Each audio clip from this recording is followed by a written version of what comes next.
ningún problema. Y como dice Ana, si no vemos la mano, ¿sí? Abran el micrófono y participen directamente o alguien nos avisa. No hay problema. Lo que vamos a hacer hoy es, voy a comenzar yo con una muy breve introducción a por qué leer a Rancière en un seminario como este, y después va a seguir Paolo ya con una discusión un poco más específica del texto que teníamos para leer hoy del libro El espectador emancipado, que como habrán visto, si pudieron, aunque sea pegarle una ojeada, es un texto que habla bastante sobre el teatro, ¿no? Y después ya nos podrán decir ustedes a ver qué pareció eso que dice o eso que plantea Rancière respecto a la idea de espectador y espectadora. La idea es que nosotros hablemos 1 hora 15 para que después podamos abrir a la conversación y a la charla y al intercambio de ideas. Y obviamente que, digo, pensando en una clave rancieriana, no en un intento por explicar aquello que Rancière dice, sino tratar de ver, bueno, qué de estas discusiones que Rancière plantea alrededor de la estética, la pedagogía y la política nos pueden servir para pensar lo que era un poco el objetivo de este seminario y de todas sus reuniones, ¿no es cierto? Cómo brindar un espacio de conversación, de discusión, de puesta en juego de determinadas ideas que ayude a que ayude, que contenga, que colabore, que forme algún tipo de marco para ese concurso, para pensar la dramaturgia, para pensar las puestas en escena, para pensar todo eso alrededor de la idea de los 40 años de democracia. Y es por eso que Rancière nos parecía un autor tan relevante, ¿no? Porque en la obra de Rancière, precisamente, lo que vamos a encontrar a lo largo en general y a lo largo de toda su obra, es un cruce muy original, bajo la misma lógica argumentativa, que ahora voy a decir algo muy breve, un trabajo muy original que gira alrededor de la estética, la política y la pedagogía. Esas tres cuestiones, estética, la política y la pedagogía, el mismo peso en la obra de Rancière. Rancière es profesor de estética, filósofo y es profesor de estética, trabaja en la Universidad de París, es contemporáneo, acaba de sacar un libro el año pasado sobre el arte en la modernidad, así que es una persona que sigue produciendo, y es la estética donde más se han dirigido sus investigaciones y publicaciones. Pero por otro lado, su mirada sobre la teoría política, sobre la pedagogía, tienen un impacto muy alto en la teoría política contemporánea e incluso en las ciencias de la educación contemporánea, ¿no? Donde es ese libro, El maestro ignorante, volvió a escribir una obra así tan extensa y dedicada a la pedagogía o a la educación, pero esa obra es muy importante. Lo mismo que su libro sobre el desacuerdo, política y filosofía, que es un poco su obra más relevante en términos de teoría política contemporánea. Después sí vienen ya todos esos textos de estética, los cuales pusimos allí, con los cuales nos va a hablar Pablo en un rato. Entonces, lo que nos parecía interesante era que más allá de lo que nos pueda decir Rancière sobre el teatro, lo que es interesante de su obra es la forma en que mira el arte, la política y la educación, la forma en que lo hace, esa misma lógica argumentativa que pone en juego al momento de pensar la estética, la política y la pedagogía, ¿no? Y digo, y aquí hay también una decisión en pareja, digamos, con Paolo, ¿no? Cuando se plantea la posibilidad, ¿no? de pensar en un concurso del tipo este que decimos recién, ¿no? Para tratar el tema de 40 años de democracia, que se buscaba que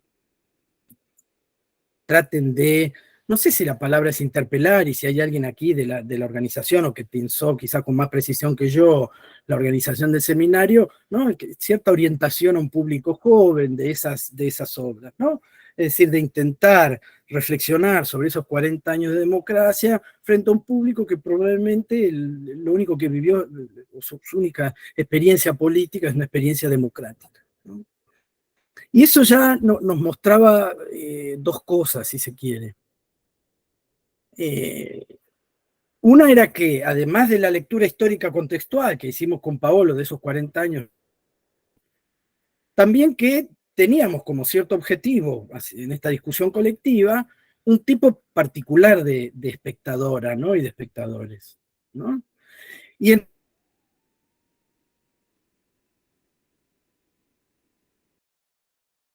por lo menos lo primero que nos venía a la mente, ya nos dirán ustedes si eso sucedió o no, es que frente a niñeces y juventudes, ¿no? La tentación de pensar que una actividad como esta, de hacer una obra que reflexione sobre esos 40 años de democracia y que genere algo en ese rango etario, digamos, que podríamos muy rápidamente hablar de niñeces y juventudes, es la tentación de pensar que esa actividad tiene que tener un fin pedagógico, ¿no?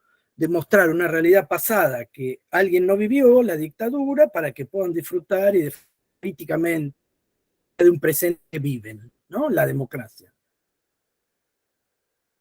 Y Rancière lo que nos permite hacer es pensar ese cruce entre política y pedagogía, quizás para romper con esa tentación pedagógica que él va a llamar una tentación pedagógica que atonta, ¿no?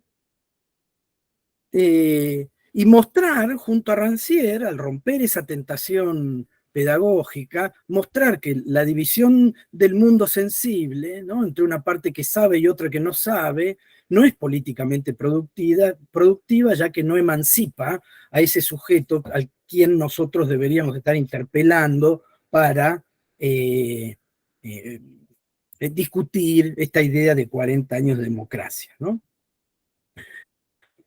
Y esa idea de división del mundo sensible va a atravesar los tres registros de lo que yo estoy hablando con Rancière.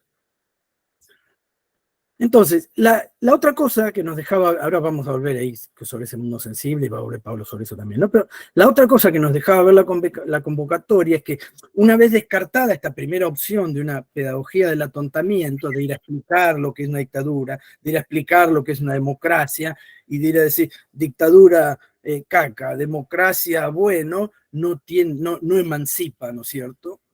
Entonces, una vez que pensamos ese cruce entre política y pedagogía y rompemos con esa, es decir, trabajar con la idea de que es muy diferente pensar la posibilidad de ofrecer oportunidades identificatorias a esas niñeces y juventudes, antes que recitarle, ¿no? Una serie de principios normativos que después ellas y ellos necesariamente deberían hacer suyos, ¿no?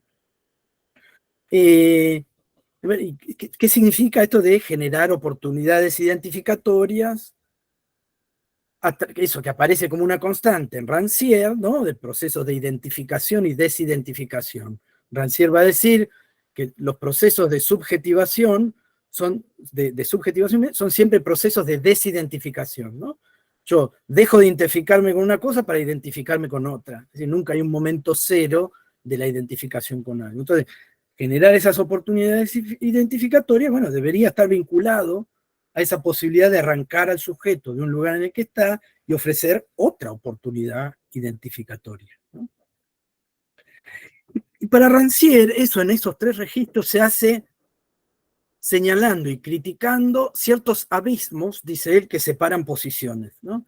Abismos, límites, fronteras internas, él los va a nombrar de maneras distintas, que separan dos humanidades, ¿no? Una humanidad racional, madura, abierta, que procede a través de la inducción y la deducción, que tiene esa capacidad de elegir una idea de la vida buena, identificar los medios para conseguirla y que después es capaz de actuar en consecuencia, ¿no? Yo sé lo que quiero en la vida, sé cuáles son esos medios para lograrlo y actúo en consecuencia, ¿no? Ese abismo, esa humanidad que sabe de arte y que por lo tanto puede gozar de ese arte de acuerdo a los principios que ese goce le vaya marcando, ¿no? La armonía, la seducción qué sé yo, de las variables del arte o del teatro que ustedes puedan proponer aquí como centrales para cualquier obra dramatúrgica que se precie de serlo. Y la otra humanidad, esa frontera que separa la humanidad en dos, es la humanidad inmadura, ¿no? Y ahí él pone en el maestro ignorante al niño, la niña, la niñez, y al hombre de pueblo, ¿no? Al hombre de lo popular. ¿Por qué? Y porque aparecen como esa humanidad inmadura, que, digo, tanto el niño por esa inmadurez, que parece que tuviera solo una voz al momento de reclamar la satisfacción de necesidades, digamos, y el hombre de pueblo que no tiene tiempo para el arte, que no tiene tiempo para la política, porque tiene que trabajar. Y cuando deja de trabajar tiene que descansar para seguir trabajando, ¿no? Entonces Rancière cuenta esa anécdota, que él va a un archivo obrero y se encuentra con que los tipos después de ir a trabajar el domingo, que era el día de descanso, no, se iban a caminar por el bosque y a comentar lo lindo que eran las bellas, que eran las flores, lo lindo de los árboles, y hablar de poesía y de literatura, ¿no? Entonces, el sujeto que aparentemente no tenía tiempo para el arte y no tenía tiempo para la política, apostaba por eso. Entonces, para Rancière, la idea de emancipación implica romper con esas dos posiciones, criticar esas posiciones, del que sabe y el que no sabe, de quien disfruta y goza y el que no puede disfrutar, ¿no? De quien puede aprender y de quien tiene la capacidad de decirle a la otra persona, bueno, ¿cuánto te queda por saber? ¿No? Rancière va a decir, el ignorante no es el que no sabe, el ignorante es el que ignora todo lo que ignora. Es decir, que la diferencia está en que yo como maestro puedo saber lo que ese niño, lo que ese joven ignora respecto a la democracia, ignora respecto a la dictadura. Ese sujeto es ignorante porque no puede reconocer eso, no porque no sepa, porque va, lee dos libros y lo conoce. ¿Sí? Pero el problema es que no sabe lo que no sabe. Yo sé lo que no sabe. ¿No? Esa fuerte inclinación a los trabalenguas que tiene la filosofía francesa, ¿no? Entonces, ahí Rancière nos va a decir, bueno, para romper con esa división de dos humanidades, lo que hay que hacer es traer a la experiencia una tercera cosa, ¿no? Una cosa extraña a ambas posiciones, a la que puedan referirse esos sujetos como cosa común. Entonces, que pueda ser traducida, ¿no? Y que ella pueda ser apreciada desde dos experiencias diferentes.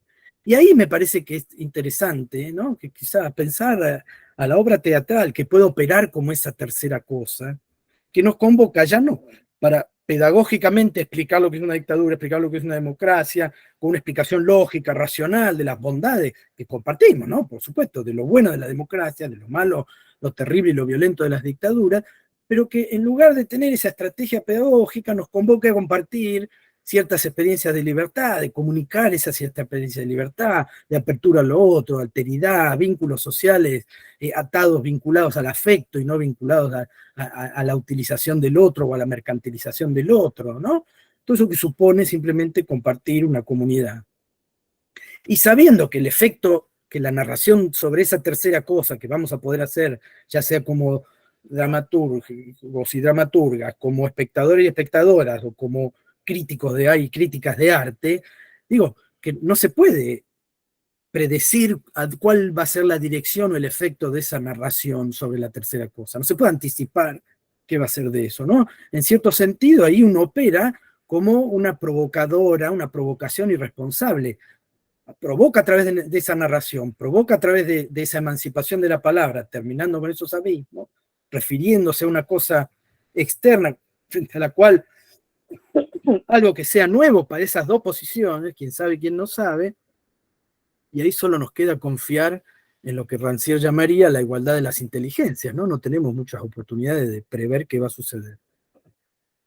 Entonces, así es como llegamos a esa afirmación muy interesante de Rancière, de la cual ahora va a hablar Paolo, cuando dice, una comunidad emancipada es una comunidad de narradores y de traductores, ¿no? Y dice, bueno, ¿cómo traducir la experiencia de la democracia, ¿no? Y cómo generar oportunidades de identificación para que esas narraciones, ¿no? Emerjan y logren ser efectivas para brindar esas oportunidades identificatorias para las y los espectadores que nosotros nos estamos imaginando. Entonces, eso es un poco el por qué leer a Rancière y una muy breve referencia a la obra, ¿no?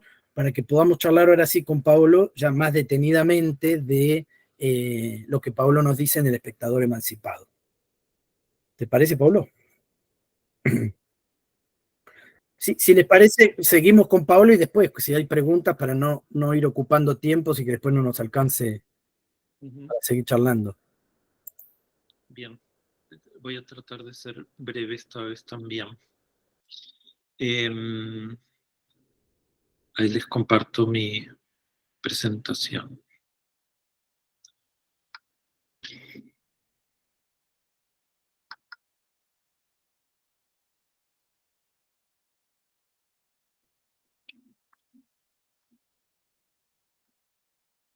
Bueno, creo que tuve problemas con internet, así que avísenme, por favor, si me escuchan mal o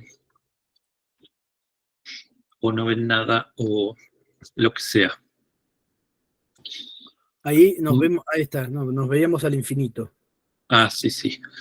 Bueno, este era el título de la clase de hoy.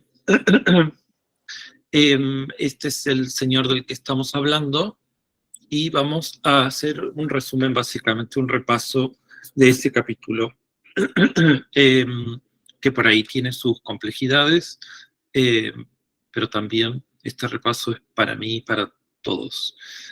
Él empieza hablando de la paradoja del espectador, de que si se quieren los inicios y refiriendo a Platón, no hay teatro sin espectador, en principio, pero ser espectador es un mal, porque mirar es lo contrario de conocer y de actuar. Esa sería la premisa básica en Platón.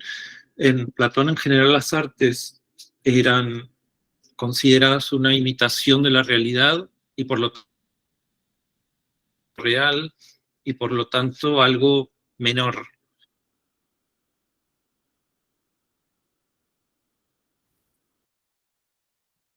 Paolo, se ha cortado la transmisión. Quizás, bueno, porque quienes están ingresando ahora, que sabemos, y recién lo contó Sebastián al principio, que hubo una fuerte tormenta la semana pasada que dejó varias consecuencias, por lo menos en Comodoro Rivadavia, donde están los chiques. Si Paolo vuelve, si no, Sebastián, retomas vos si querés, y si no, cuando vuelva le podemos sugerir que apague su cámara y quizás con eso logre tener mejor conexión. Sí, supongo que debe seguir presentando, ¿no? Si tiene la cámara apagada, sí. Sí. Te habías caído, Pablo. Sí, me caí, sí. Sí. Déjenme ver cómo está mi internet y quizás no podés, me conecto con el... Quizás podés apagar la cámara y seguir con la presentación. Ahí de nuevo nos vemos al infinito. Sí, sí. Bueno. Tengo que empezar de cero, entonces. Llegaste hasta Platón, así que sí, prácticamente. Ok. Bueno, que las conclusiones de estas ideas es que el teatro es absolutamente malo. ¿Me escuchan? Sí, te escuchamos. Lo que sí nos vemos la presentación se mueve. ¿Ahí la ven? Sí. Sí. Ok. Y que la otra conclusión posible de eso, que es la conclusión por ahí más contemporánea, es que entonces el teatro debería ser un teatro sin espectadores, sino que esos espectadores se conviertan en participantes activos que aprendan y que no sean seducidos por imágenes falsas. De esta segunda conclusión, en definitiva, surgen dos formatos del teatro del siglo XX, por lo menos. El teatro como un espectáculo extraño, un enigma o dilema que el espectador tiene que descifrar racionalmente, y que ese es el teatro épico de Brecht según Rancière. Establece una mayor distancia entre la escena y los espectadores, y ahí estaba esta cuestión del extrañamiento de Brecht, y como que es una escena, un lugar que que se asemeja a un dispositivo que se asemeja a la asamblea. La otra, el otro formato que concluye de alguna manera lo mismo, esto de que no tiene que haber un espectador, es el de Artaud, que es arrojar al espectador a un círculo de acción teatral, donde ahí el espectador pone en acción sus energías vitales en una especie de ceremonia, en una especie de ritual, donde pone en suspensión el examen racional. Ahí hay una menor distancia, bueno, y ese es el teatro de la crueldad de Artaud. Como les decía antes, pero no sé si me escucharon, Platón quería sustituir esa comunidad democrática, porque Platón no está de acuerdo con la democracia, era aristócrata, y que además era una comunidad ignorante, por una comunidad coreográfica en la que todos se mueven de acuerdo a una pauta matemática, porque además está este orden que establece la coreografía. Entonces, estos planteamientos del siglo XX reformulan la oposición corea-teatro por la oposición verdad del teatro y simulacro del espectáculo. Ahí se va creando otra oposición diferente, donde el teatro se convierte en acá él cita a como al programa de un festival de teatro. El único lugar, sería el teatro, de confrontación del público consigo mismo en tanto que colectivo. Entonces, ahí en el teatro la comunidad estaría automáticamente presente. Como una comunidad que existe antes de cualquier ley o cualquier institución, casi como antes, como una comunidad que existe ahí antes de cualquier identificación posterior, digamos. Y por lo tanto, sin decirlo, está diciendo como esencia, que esencialmente la comunidad está presente en el teatro. En cambio, el espectáculo sería el reino de la superficialidad, de lo contrario de una esencia en estos términos. El reino de la exterioridad, de la superficie y la alienación, como una apariencia separada de su verdad. Él ahí no sé por qué se pelea con Guy Debord, que supongo que estaba de moda en esa época.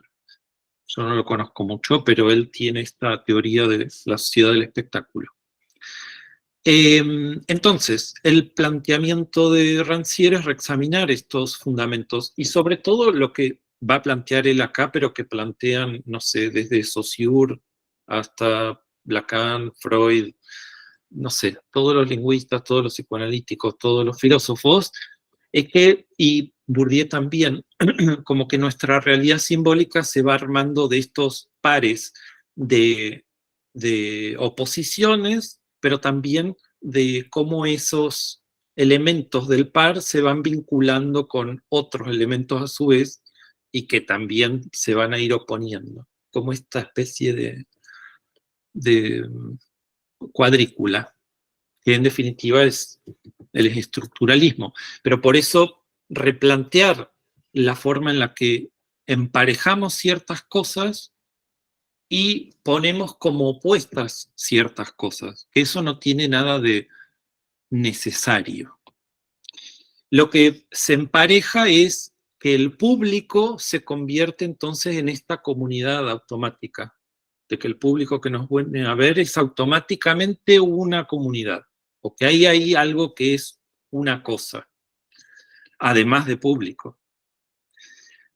Que la mirada es siempre pasiva, que la mediación implica siempre un simulacro y por lo tanto todos los medios mienten. Las oposiciones acá serían que lo colectivo no puede tener nada de individual y lo individual nada de colectivo, que si es una imagen no puede ser real y donde hay realidad no pueden haber imágenes, que la actividad es lo opuesto a la pasividad, el razonamiento es lo opuesto a la pasividad y la presencia es opuesta a la alienación. Y por lo tanto, a partir de esta oposición que decíamos acá de mediación, en realidad acá es un emparejamiento mediación-simulacro, el teatro se da como una mediación que debe tender a desaparecer. En una utopía de una comunidad reconciliada consigo misma, que se reconoce, que tiene conciencia de sí, no debería haber teatro, porque no sería necesaria esa mediación. Y ahí es donde él encuentra esta similitud con El maestro ignorante, con este libro del que Sebastián ya nos hablaba, y de esta lógica pedagógica en la que el rol del maestro sería suprimir la distancia entre su saber y la ignorancia del ignorante. Pero en realidad, la razón de ser del maestro es también sostenerla. Sí, al combatirla supuestamente, necesita que exista, porque si no también su combate, que sería su razón de ser, deja de existir también. Entonces, esto que ya nos decía Sebastián, el ignorante no solo ignora lo que sabe el maestro, sino que también no sabe lo que ignora, ni cómo saberlo. Ahí yo leía un poco esto de Sócrates y esta frase famosa de que Sócrates era la persona más sabia de la ciudad porque él sabía que no sabía. El maestro no solo detenta el saber, sino que posee las herramientas para poder conocer la forma. Cuando decimos las herramientas, la metodología, el paso a paso, el ordenamiento, los tiempos y los espacios donde se aprende.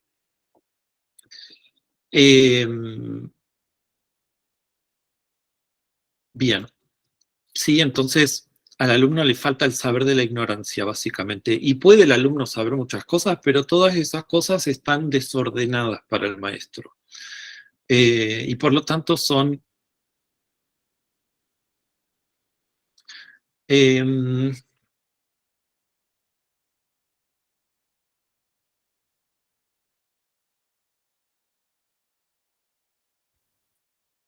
está cortando de vuelta? El son quedó ahí, sí, ¿no? Sí. Ahí Vero también dice lo mismo. Sí, debe ser que se le cortó. Bien. Digo, la ecuación que hace Rancière para explicar esta idea del el atontamiento, digamos, ¿no? Que es toda una discusión que está contextualizada en la Francia de los años 80, cuando se iba a dar una reforma educativa, ¿no? Y él salió muy enojado a hablar en contra de esa reforma, etcétera. Entonces, un tanto provocativo hablar de esta idea de un maestro ignorante, que no es solo un maestro que ignora aquello que tiene que enseñar, ¿no? Sino que puede provocar en el ignorante ese reconocimiento de la posibilidad de aprender solo. Y el ejemplo que da es con el tema de la evaluación, que es muy central, ¿no? Por ejemplo, supónganse si somos maestros atontadores, vengo a explicarle algo que ustedes no saben. Entonces vengo a explicarle Rancière. Y les digo, a ver, lo primero que tengo que imaginarme es decir, bueno, esta gente no es filósofa, ¿no? No estudió filosofía, por lo tanto asumo que no saben nada de filosofía. Entonces, voy a explicar hasta la presentación del cuadro más general de Rancière. No voy a hilar fino respecto al postestructuralismo, no voy a hilar fino en relación a la crítica al marxismo althuseriano que hace Rancière, etcétera, porque esta gente no sabe. Entonces yo voy a llegar hasta ese punto, que lo decido yo, obviamente, ¿no? Arbitrariamente digo hasta dónde pueden aprender ustedes, y después, a través de la evaluación es que pongo ese límite, ¿no? Entonces, es el maestro el que define qué van a aprender, hasta dónde van a aprender, cuánto pueden aprender de ese tema en particular. Y efectivamente, la evaluación cumple ese rol, y si nosotros en nuestra tarea docente no tenemos esa salvaguarda, digamos, de estar siempre atento al momento de de hasta dónde llegar con la explicación y cómo liberar a ese sujeto que no sabe lo que no sabe para que empiece a volar solo y a volar sola, bueno, es un riesgo frente al cual estamos de manera constante, digamos, ¿no? De tratar de explicar. Y Rancière va a decir, a ver, si somos dos personas que tenemos acceso al mismo texto, ¿no? Es decir, ustedes y nosotros tenemos acceso al mismo capítulo de Rancière. ¿De dónde sale la idea de que nuestra relación con esa tercera cosa externa a nosotros, que es el mismo texto, de dónde sale la idea de que mi lectura tenga algo que explicarle a la de ustedes y que la de ustedes no tenga nada para decir que esa lectura más que escucharme a mí y prestar atención a lo que yo digo? ¿Por qué se necesita la mediación de una otra inteligencia, dice Rancière, para intermediar entre la lectura de ustedes y el texto? ¿Por qué se necesita esa mediación frente al lenguaje escrito? Y nos da otro ejemplo muy interesante. ¿Cómo aprende un ser humano a hablar? No aprende porque le explicamos la gramática del lenguaje. Aprende siempre en referencia a ese mundo externo, ¿no?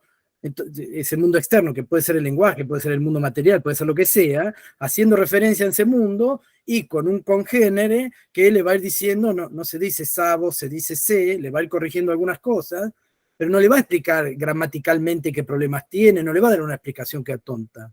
Simplemente lo deja jugar con el lenguaje, va corrigiendo algunas cosas, pero eso que es externo forma parte de una narración de ese sujeto que es emancipada, que no depende de lo que le vayan a describir la persona que tiene al lado, ¿no?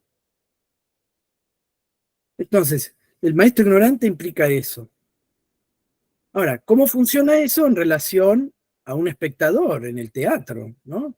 Bueno, ahí la lógica con la que Rancière va a entender esa idea de un espectador emancipado va a ser precisamente esa. Así, bueno, compartamos, ¿no?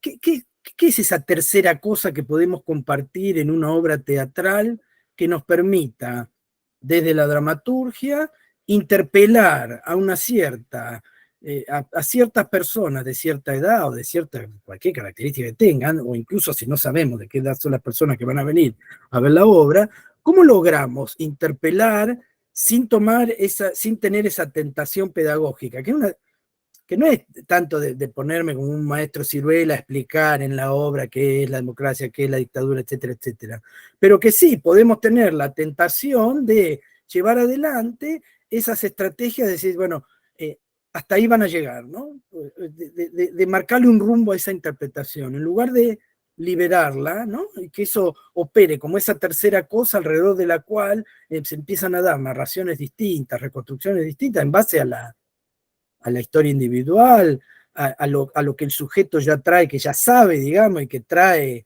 al sentarse a la obra, ¿no? Y lo cual, digo, uno se sienta, digo, ¿por qué Platón estaba en contra del teatro? Bueno, por lo mismo que él planteaba la idea de esa alegoría de la caverna. Vivimos en un mundo de sombras, en un mundo que nos engaña, la percepción que tenemos del mundo externo es engañosa. Solo los filósofos platónicos son los que tenían acceso a la verdad del mundo. Nosotros veíamos formas que se movían, ¿no? La alegoría de la caverna, como si estuviésemos todos encadenados, mirando hacia el fondo de una caverna, y vemos las sombras de la luz que entra por la abertura, por la boca de la caverna, ¿no? Pero no vemos esa luz, no tenemos acceso a la luz.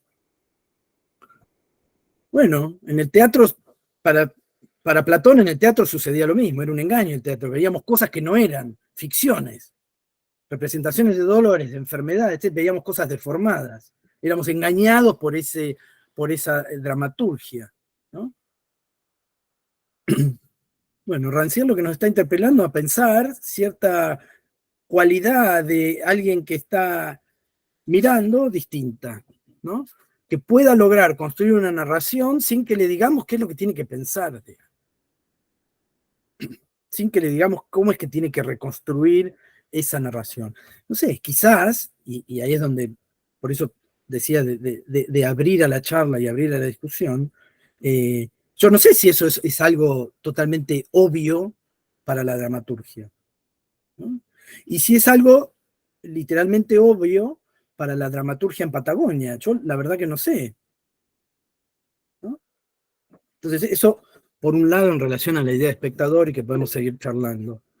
Y ahí vamos, Pini, digo una cosita mínima más. Bueno, dale, porque después quiero hablar del video.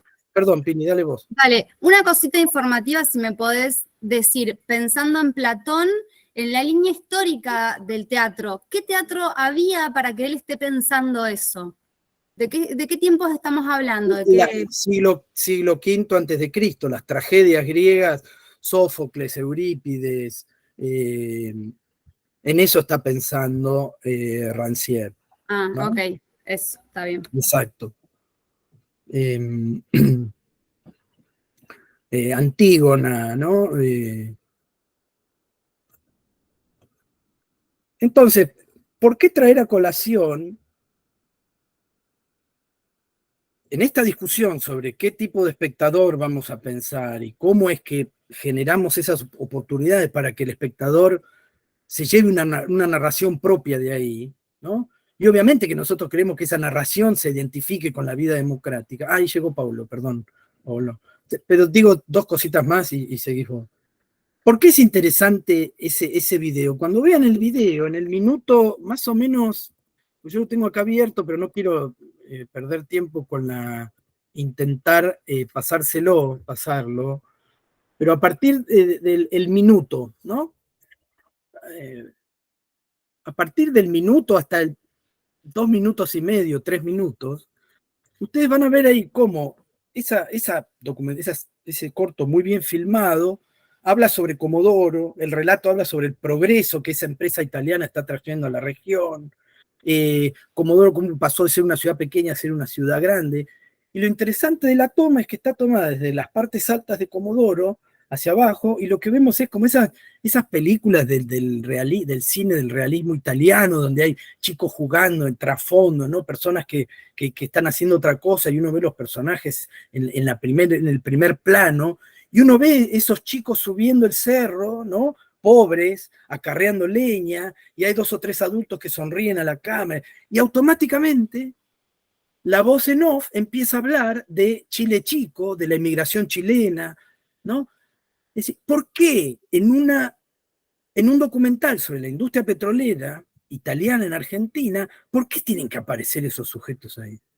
¿Qué lleva a que eso aparezca? Sin que nos importe el objetivo mercantil de la empresa, ni el objetivo estético probablemente del director del cine que está imitando a Fellini, ¿no? Y uno escucha esa música orquestada, está muy bien hecho, muy, muy bueno el corto.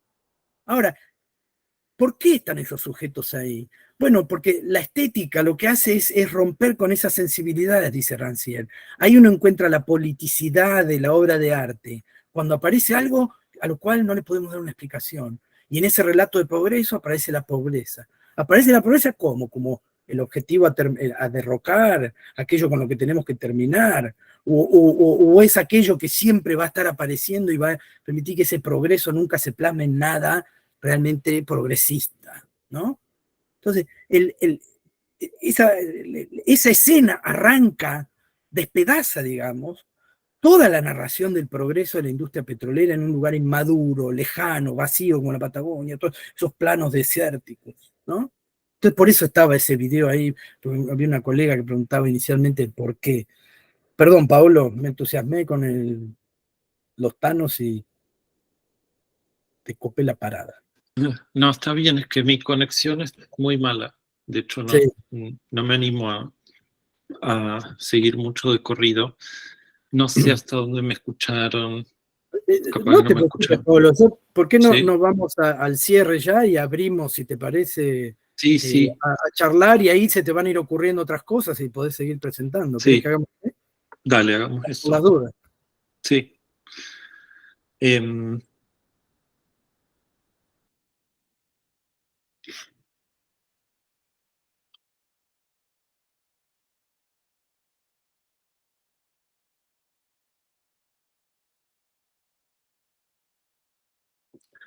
por ahí volver a decir que trae a Platón para colocarlo como el ejemplo de una ideología que trata de,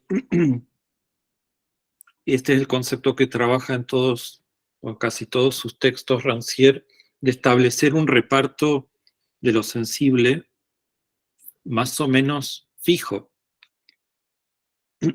Cuando habla de reparto de lo sensible,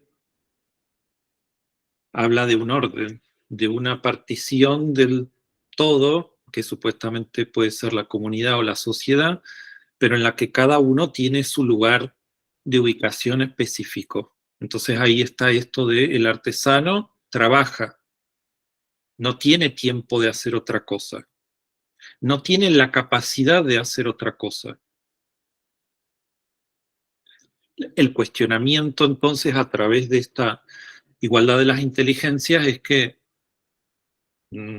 todos los seres humanos que viven ahí pueden transgredir eso. Y de hecho, ya los artesanos en esa época armaban asambleas.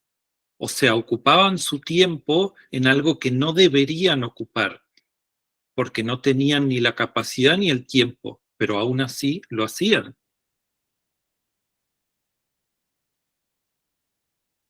Sensibles.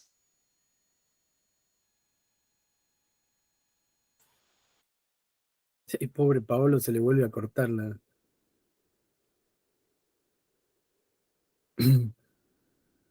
y queda ahí congelado.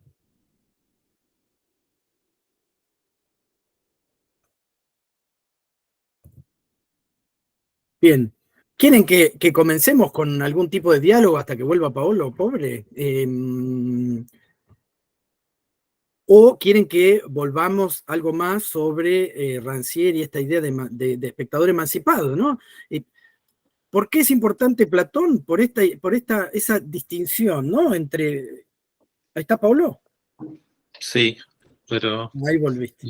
es muy frustrante. Sí, me imagino, es horrible. Bueno, yo diría, le estaba diciendo que por qué no abrimos Sí. al diálogo y Sí. ahí a medida que vas pudiendo vas metiendo la cuchara, ¿querés? Dale, Saco mi cámara por las dudas. dale. Bien, bueno, somos todos oídos.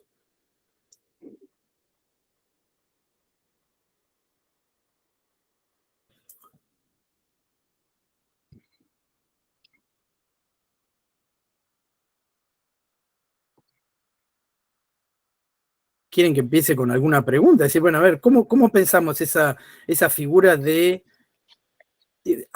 ¿Tiene algún sentido lo que explicábamos sobre esa idea del espectador emancipado? Es decir, ¿cómo entienden ustedes, en tanto personas que se dedican a eso, esa figura del espectador? ¿No? Digo, Rancière plantea, bueno, el borramiento de la frontera entre aquellos que actúan y aquellos que miran, entre individuos y miembros de un cuerpo colectivo, ¿no? La reconfiguración y aquí y ahora de la división del espacio y del tiempo, del trabajo y del tiempo libre.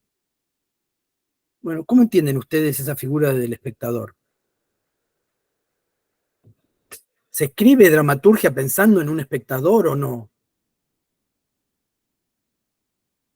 Y es una pregunta que no tiene chicanas detrás, ni porque la verdad yo no tengo idea, por eso les pregunto a ustedes. Hola. Hola, Paula. Bueno, voy a romper el hielo.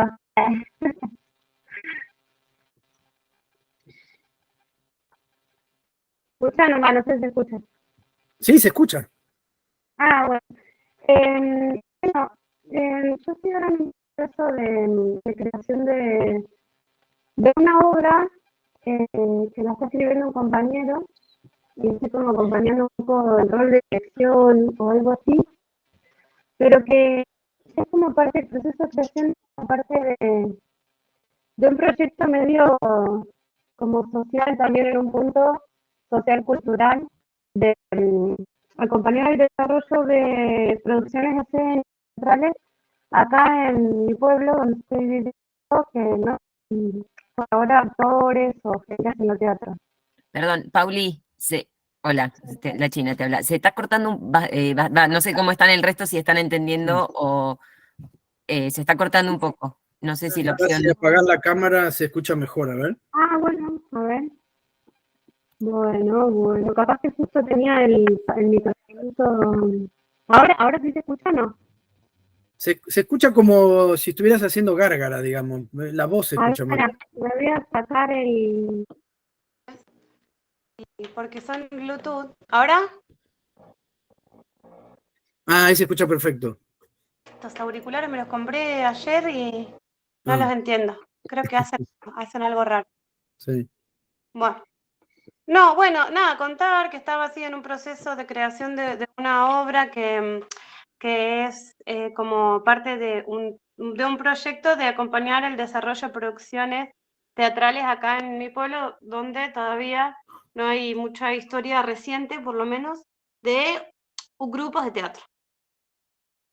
¿No? Sí hay historia de representación escénica, sí hay historia cultural, pero particularmente grupos de teatro o actores que, bueno, agarren el teatro como nosotros, ¿no? Como apasionadamente y lo tomemos como lenguaje para expresar nuestra mirada, nuestra visión, nuestras historias.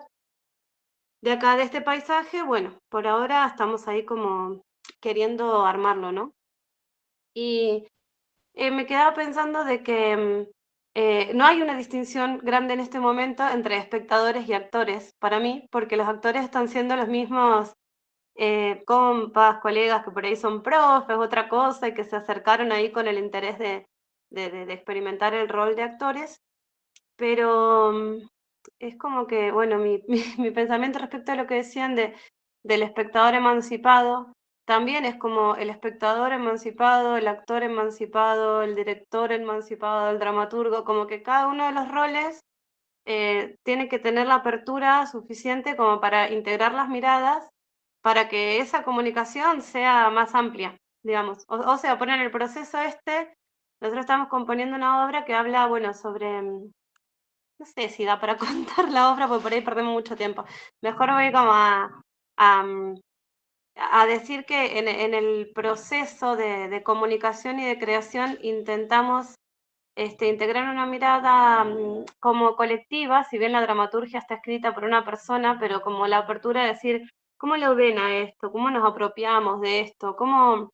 Y bueno, ahora le estamos buscando el final y tiene medio esta disyuntiva de vamos a dejar abierto la reflexión o vamos a tirar un mensaje ahí.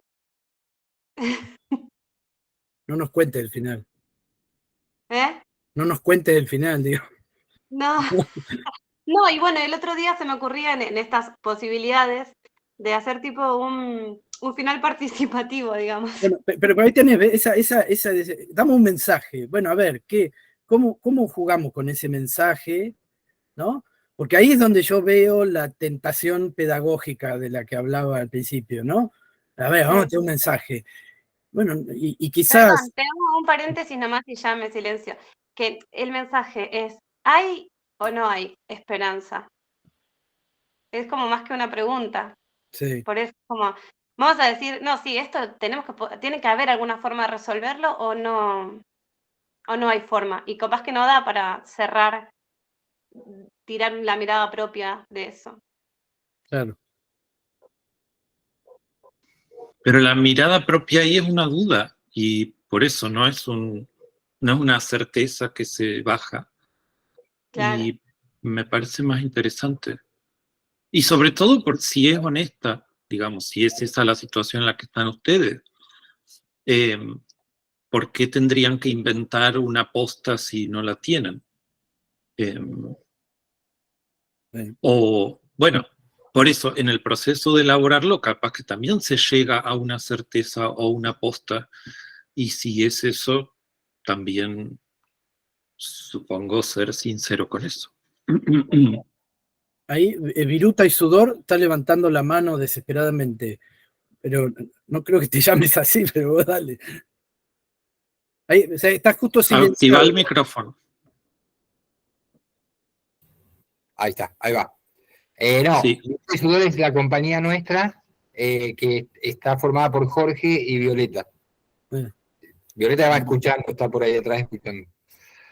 No, lo que yo quería contar era un poco que, digamos que lo que me está viniendo muy bien de todo este trayecto que estamos haciendo es las continuas preguntas que uno se va haciendo al escuchar y al leer otros materiales que quizás uno no tuvo acceso, o la problematización, ponerle esto del público, que quizás son cosas que nosotros a veces las charlamos, más o menos, pero a veces no las charlamos. O sea, a veces uno va medio ya, bueno, vamos a hacer una obra, dale, ¿de qué trata? ¿Qué tema? ¿Qué sé yo? Y capaz que te embalás por la obra y tenés que resolver, no sé, los objetos, los actores, dónde la vas a dar, un montón de cuestiones, y capaz que uno no está pensando realmente en el público. Está pensando en hacer bien la obra, digamos, y sabe que, bueno, eso ya va a tener un fruto. Y quizás menos pensar en esto, hasta qué punto es su relación filosófica con el público, digamos, ¿no? Como en este caso. Entonces yo recuerdo, digamos, como que yo tengo varias producciones que siempre tienen que ver con nuestra propia dramaturgia, digamos, somos un grupo que trabaja nuestras propias dramaturgias. Y realmente muchas veces como que no pensé en el público, hice lo que me parecía que le tenía que para trabajar para jardín de infante, bueno, hice para primaria, bueno, una obra que yo pensé que puede andar en la primaria, tal cosa. Pero una vez me acuerdo charlando con una hermana mía que hace también pinta, como que está en el mundo del arte, que es muy sensible, que ella también hacía sus cursos, me decía que una obra de arte tiene que ver, digamos, como que era más rica cuanto más lecturas permitía, ¿no? Como que una obra podía ser, qué sé yo, hacer una puerta, ¿no? Súper realista, y bueno, todo el mundo iba a ver una puerta. Pero si la puerta era una puerta al infinito, una puerta a la imaginación, una puerta que no fuera tan realista, cada uno quizás podía interpretar otra cosa, ¿no? Esto que ustedes dicen de un público más emancipado, de la propuesta que el autor quiere sostener de cabo a rabo. Y entonces a partir de eso, o con eso, hicimos una obra muda, sin palabras, donde realmente era compleja para el público, no era una obra fácil, porque al no hablar ni una sola palabra y hacerla con objetos, aparte estaban nuestros cuerpos también, bueno, nosotros ya sabíamos desde el vamos que era una obra compleja, que ni nosotros a veces sabíamos bien qué estaba pasando. Entonces la salimos a dar, la dimos un montón, la dimos para públicos que creíamos que no la íbamos a dar. O sea, creíamos que era una obra para adultos y que no la íbamos a hacer para chicos ni nada. Y para un público medio intelectual también creíamos, porque la obra era completa, porque digamos, no nos queríamos meter a alguien de hacer una obra rara y que diga, uy, qué raro, qué es esto, no entendí nada, no era por ahí. Sin embargo, bueno, por el viaje nos tocó, por ejemplo, entrar en una secundaria de un pueblo y trabajar nosotros por lo general trabajamos para cuarto y quinto año, pero nos tocó trabajar para primer año, por ejemplo, que eran chicos que nosotros creíamos que no estaban preparados esto, ¿no? Que no podían decodificar esto que le estábamos planteando a nosotros.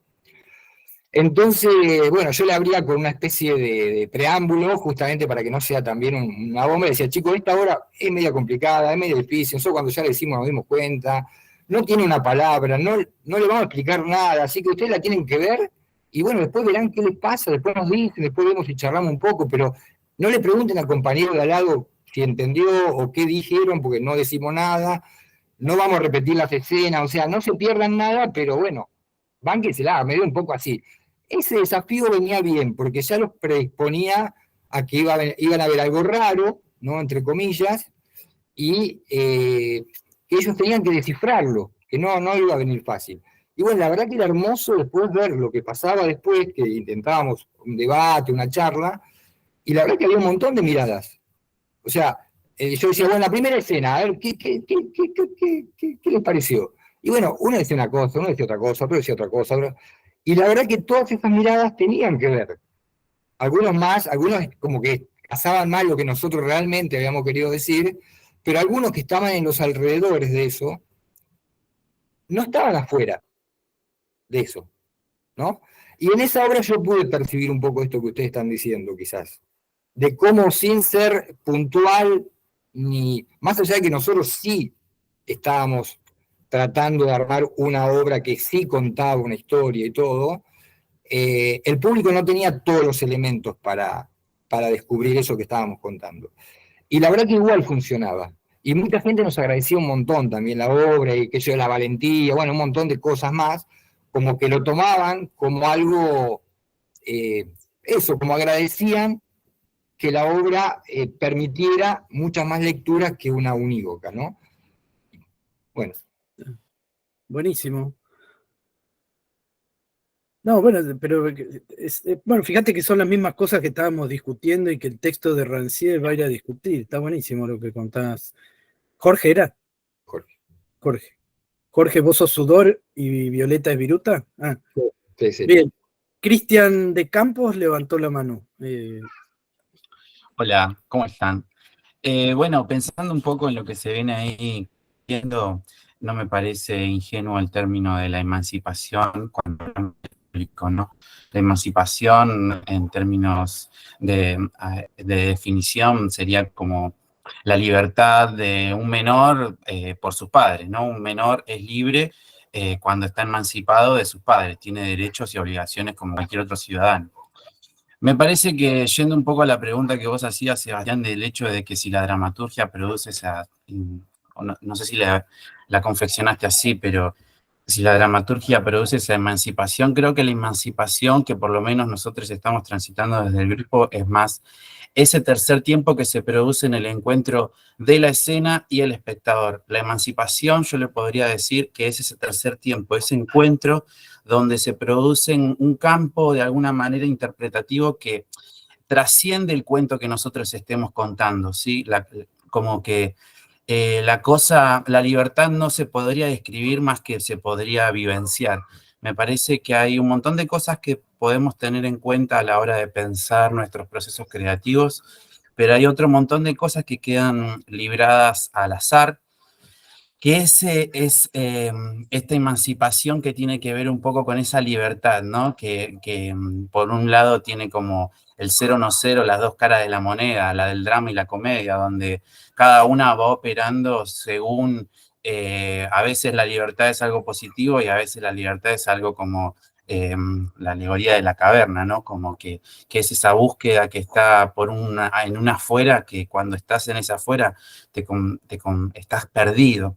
Así que nosotros, como yendo un poco al proceso creativo, también eso nos interpela bastante, más que nada que acá en Lago Puelo no hay salas, nosotros residimos acá, no hay salas y por eso este tercer tiempo que estamos estableciendo donde la emancipación del público se produce, no por una historia que nosotros podamos contar, sino que eso es dentro de esta red conceptual o de este gran tejido, es un punto más, pero es un punto más que hace a una composición de varios puntos. No creemos que sea de alguna manera el único punto que cuente desde ese punto, que cuente con claridad y describa y complete y esté en un todo, más que este encuentro, sí, de estas dos temporalidades, tanto la escena como el público, este tercer tiempo del encuentro hace que se produzca esa emancipación que no la podría describir tampoco porque eso es el teatro de alguna manera, ese punto de encuentro indescriptible que hace que se da entre personas diferentes, que no se conocen y que se sientan unas al lado de la otra, si se sientan, porque en nuestro caso no se van a sentar porque no tenemos una condición de poder lograrlo, lo vamos a hacer en el Parque Nacional Lago Puelo, esa es la idea, y hacer algún tipo de intervención donde se produzca una emancipación natural. No sabemos muy bien de qué se tratará, pero bueno, para eso estamos. Quería compartir eso en relación a la emancipación. Muchas gracias, saludos a todos.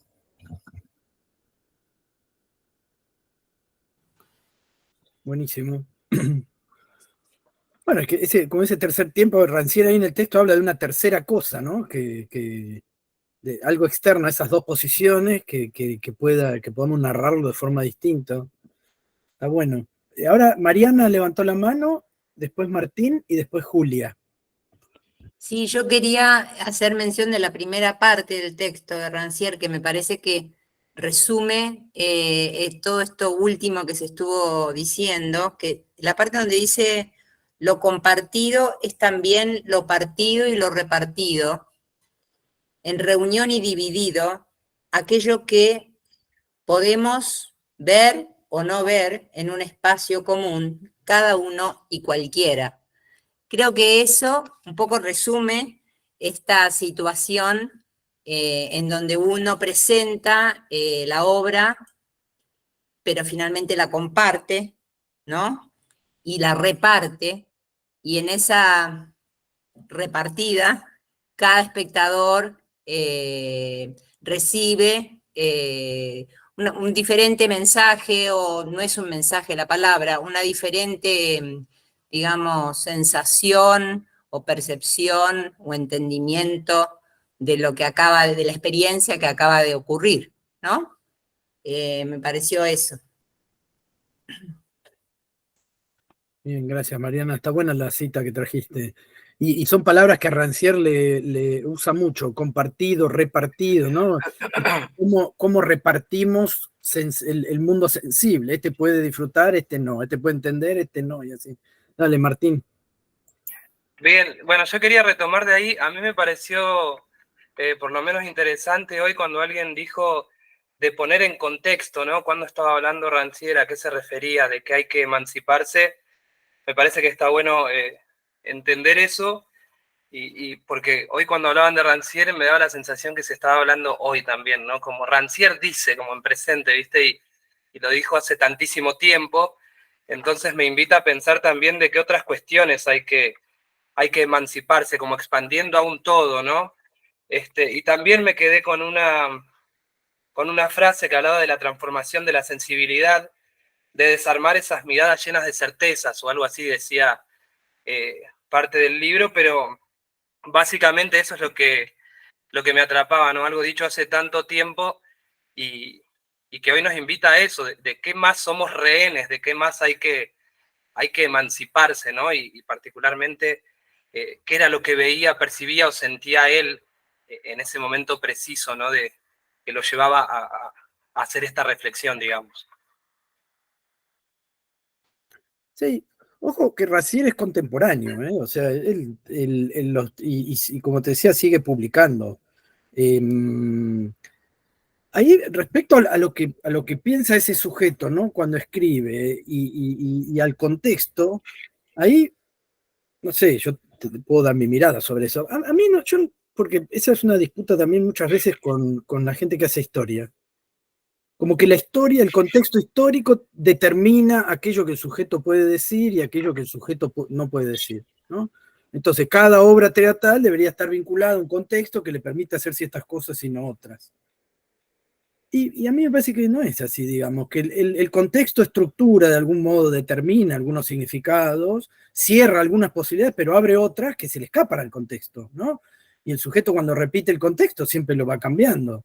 De hecho, conociendo gente que actúa, una de las cosas que van a decir es que nunca la repetición de la obra es igual a sí misma, ¿no? Digo, no solo cambia el lugar donde la va a estar, todo cambia de una obra semana a semana, día a día, no sé cuánto demora en hacer una puesta y otra, ¿no? Entonces, el contexto sí es relevante, pero nunca determina aquello que el autor, la autora, no determina lo que el público puede llegar a ver, me da la sensación, ¿no? No sé cómo lo ven ustedes. Yo sí puedo agregar lo último, lo que más me quedó es eso de emanciparnos de un montón de lugares, no solamente en cuanto a lo que puede proponer el tema de hoy, sino también en qué otros lugares nos dan todo como medio ya cocinado, masticado, ¿no? Como esa era un poco la reflexión a la que quería llegar. Ahora sí. Sí. No, eso se quedó claro, Martín. Está muy bien. Bien. ¿Qué más? Hoy hay más silencio que el otro día, ¿eh? Pensamos que como hablábamos de teatro iban a hablar. Hugo, dale, buenísimo.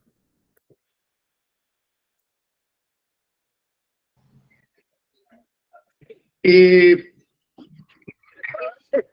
Me quiero ver si me puedo atrever a introducir esta reflexión y que tiene que ver un poco con mi trabajo, ¿no? De no solamente suponer, hablar de un sujeto dinámico que es el espectador, sino que también la emancipación se puede producir en cualquiera de los elementos del tejido escénico. Una luz se puede emancipar, un texto lumínico, un espacio se puede emancipar. A mí me ha sucedido, y cuando me sucede, después del pedo que me agarró, también me pone muy, muy feliz, es muy interesante. Se puede emancipar un objeto. Yo lo planteo con una dramaturgia o escribo con una dramaturgia un objeto y el objeto se emancipa. Es la cuestión dinámica y no quiero hablar de la física cuántica ni de nada por el estilo porque nos metemos en otro mundo. Pero yo, por ejemplo, investigo en talleres de investigación sobre el tema de los objetos y todo esto. Estudiamos junto con los participantes una transformación permanente y una dinámica, no solamente del espacio a través de la proxemia espacial, escénica, sino también la transformación de un objeto, los distintos lenguajes que tiene un objeto. Entonces es como que introduzco en esto, en esta visión, no solamente la emancipación del espectador como un señor, una señora, unos señores sentado que dirime si mi trabajo funciona y las direcciones que están. Yo no creo, yo creo profundamente que hay un tejido supuestamente partiendo de esta visión antropológica de Eugenio Barba, pero más allá de eso, a partir de los comportamientos y fundamentalmente de un espectador que puede reconocer la emancipación de los otros elementos del tejido. Eso es importante. A mí me parece que ese es nuestro trabajo. O sea, porque las cosas se han modificado absolutamente, la percepción, las percepciones audiovisuales, las manifestaciones. Podemos estar un rato largo hablando de las cosas que producen transformaciones y de qué manera las producen. O sea que se ha cambiado eso. Y yo creo que no solamente después de la historia de la pandemia, sino a partir de la tecnología, a partir del cambio de las éticas y las ideologías en el mundo, ¿no? Todo se ha dinamizado de otra manera. Hay infinitos caminos y los tejidos escénicos son cada vez más interesantes, ¿no? Eso quería decir nada más. Muy bueno, Hugo, sí. La verdad que es una excelente contribución. Es decir, no es solo que hay un sujeto que se emancipa saliéndose de ese lugar de espectador heterónomo, no autónomo, sino que hay todo un tejido de cosas que hace a esa emancipación. Y pensar todo ese tejido es mucho más complejo, pero también lo hace mucho más interesante, ¿no? De cómo una luz, de cómo un gesto, de cómo algo tan, puede ser algo tan efímero y tan sugerente al mismo tiempo en esa emancipación. Gracias, está muy bueno lo que dijiste. Y eso también, bueno, aquello a mí me lleva a pensar también en mi propio trabajo. Digo, yo no trabajo investigando sobre dramaturgia, pero sí sobre procesos de identificación política. Y uno puede ver eso, ese tejido y ese entramado operando, generando condiciones de posibilidad para conductas nuevas y también limitando conductas anteriores, ¿no? Ese tejido juega así. Posibilita y limita al mismo tiempo, está constantemente abriendo y cerrando, abriendo y cerrando, abriendo y cerrando esas posibilidades. Está muy bueno. Y reflexionar sobre eso es sumamente interesante cuando tenemos objetivos en un llamado al concurso, ¿no? Supongo.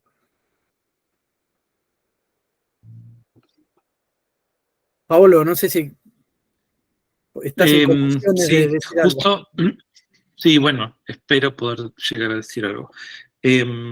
Lo que hablábamos con vos, esto de, porque nos preguntábamos, o Sebastián traía la pregunta de que era un objeto artístico en Rancière, y me parece que se juega del mismo modo que se jugaron todas estas cosas, que es el objeto y sujeto no son cosas completamente diferentes, o por lo menos esa es una oposición que me imagino que Rancière también discutiría, porque la están discutiendo todos los filósofos de los años recientes, en esto que vos decís, Hugo, también, como tal vez cuando yo veo ese objeto emancipado, también pienso en mi propia emancipación, y eso es lo que nos emociona del teatro, cuando un objeto de pronto se convierte en otra cosa completamente inesperada. Esto generalmente bueno, no sé si todos, pero los titiriteros tienen mucho de eso, de transformar un objeto en, no sé, una serie de papeles, todos ahí medio mezclados, se transforman en una abuela en un segundo y uno se queda con la boca abierta. Y creo que la maravilla es esa, es no solo el poder de transformación que tenemos los seres humanos a través de nuestro trabajo, y también la capacidad de transformarse a uno mismo como cuerpo, como persona, en ese trabajo también. Y como que también cruzar la frontera entre sujeto y objeto es lo que se produce ahí, por eso es un abismo y generalmente nos emociona. Porque estamos compartiendo ahí algo con esa cosa que se supone que está muerta. Pero sí, el proceso es como ese que vos, Sebastián, decías, de pensando en las identificaciones políticas, que es como el tema de Sebastián, de desidentificación, identificación, de asociación y disociación, y que estos pares iban medio que siempre de la mano, en que nunca podemos tener una completa desidentificación, y muy probablemente tampoco tengamos una identificación así con rulemanes no, con tarugos, se ve que no sé de mecánica. Pero esto que decíamos al principio de Platón, esa identificación de la comunidad repartida, ordenada, donde los artesanos artesanean, donde los filósofos filosofan, generalmente siempre hay corrimientos. Y bueno, ese movimiento entre esas dos cosas.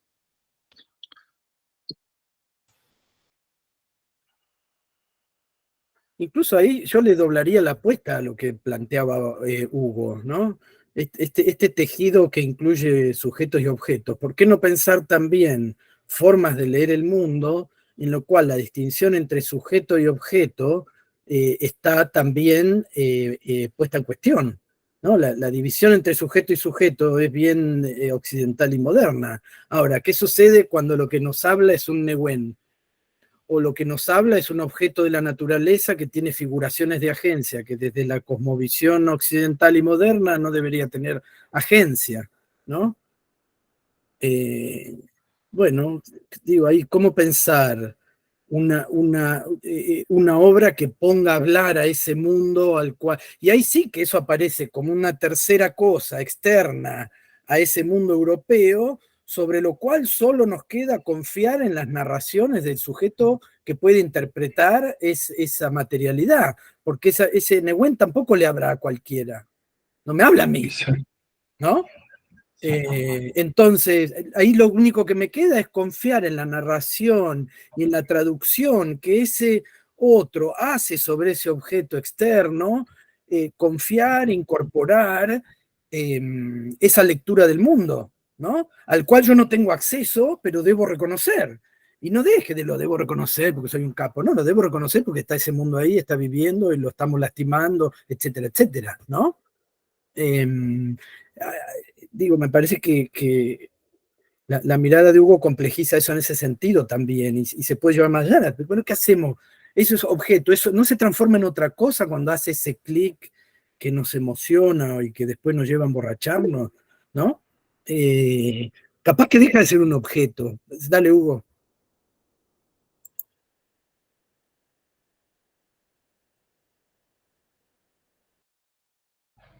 No solamente de los objetos estoy hablando, estoy hablando de la multiplicidad de elementos que intervienen en ese tejido escénico, porque también,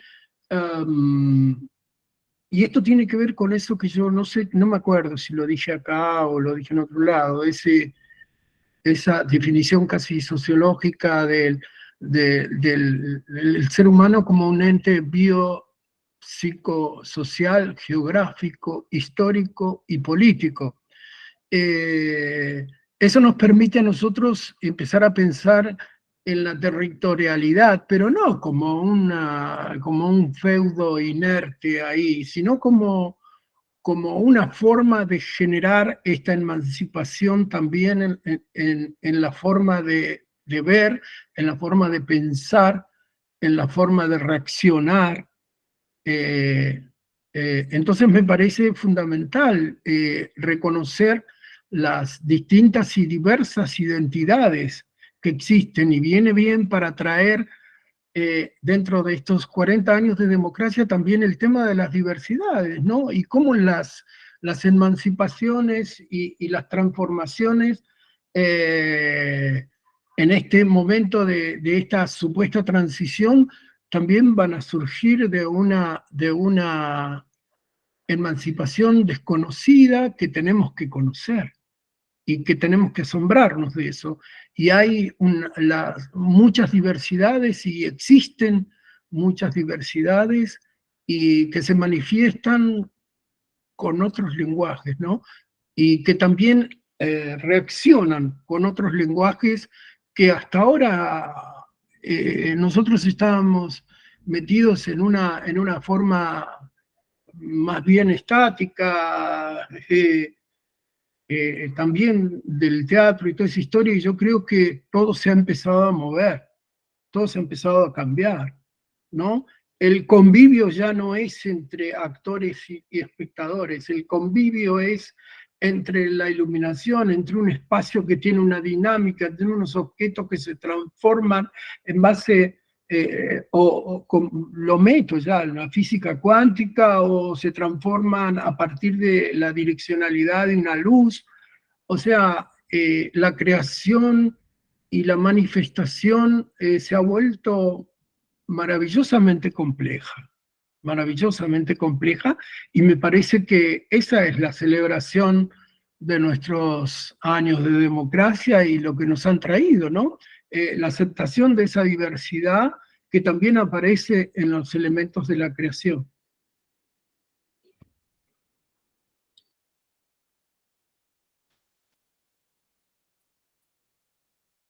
Bien.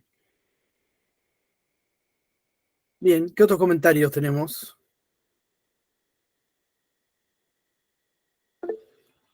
Salomé, gracias. Hola, buenas tardes.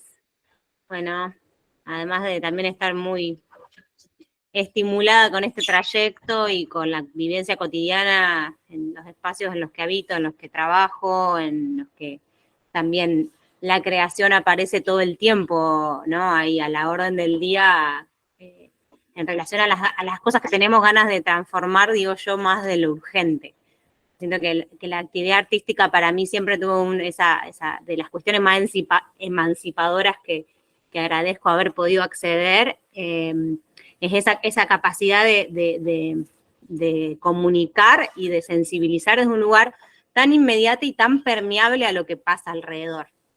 Y a su vez pensaba que, bueno, nada, que como hay una intención desde ese lugar de haberlo descubierto yo y de sentir que tengo ese privilegio del acercamiento al arte, como desde mi lugar o en los lugares, todos los roles artísticos por los que he transitado, y ahora en este momento de creación de una nueva obra, cómo brindar o cómo brindarme desde esa propia experiencia, cómo compartir esa experiencia de lo que hablábamos recién, para que las oportunidades, ¿no? Eso que hablábamos también al principio, ¿no? Como generar oportunidades de compartirse en espacios diferentes, en lugares dislocados, en la capacidad de asombro y de sensibilizar que el hecho escénico produce en sí, y cómo repartir, cómo hacer una redistribución también en el mundo de las posibilidades del compartir artístico, ¿no? Que desde la experiencia ha sido siempre la búsqueda constante de cotidianizar y de tenerlo a mano, pero que seguimos en un mundo donde está hiperacademizado, piramidalizado y elitizada esa posibilidad del acceso y de la creación y de la conciencia de la producción que todos tenemos, y de la potenciación de eso que podemos llegar a hacer.